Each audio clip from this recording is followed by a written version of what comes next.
Now to remove this hitch, if you ever need to get to the spare tire, there's 4 pins, 2 on both sides. Let's go ahead and remove these pins so I can show you how to remove the hitch. Once the 4 pins have been removed, you just want to grab a hold of the hitch and shimmy it out. And just set it off to the side. Now that gives us access to the spare tire cover. We're going to lower the license plate.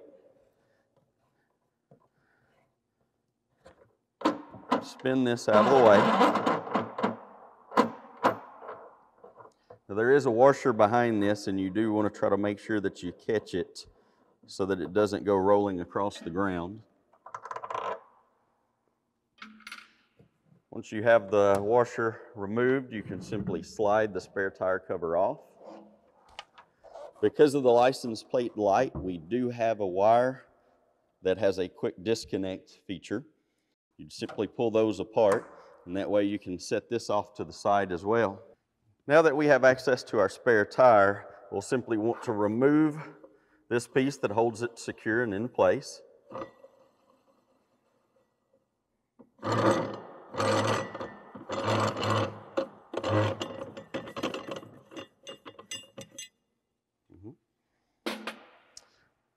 Now we should be able to pull the spare tire off of its mount and slide the wire right through. Of course, before you install your spare tire, you may want to double check the tire pressure. The tire pressure in the spare should be left around 80 psi. That's the max. And the reason for this is it may be 1 year, 2 years, 3 years, 5 years before you ever need the spare. That way the max air, as air does over time leak out through the sidewall of a tire. Of course, this one is pre-filled with nitrogen, and it doesn't seep quite as fast. However, I would rather have a tire that was overfilled to let air out versus one that was underinflated and not have the ability to put more air into it. Once you're done with this, you'd simply want to put it back on the camper. Now you do want to run this wire back through.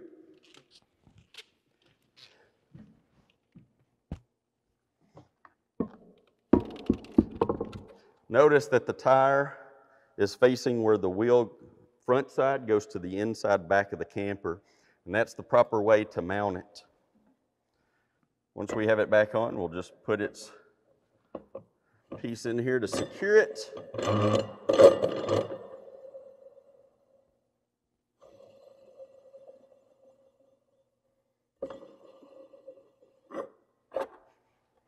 Make sure it's good and secure.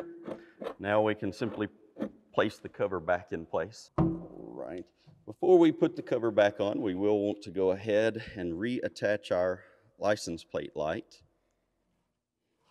Once that's in place,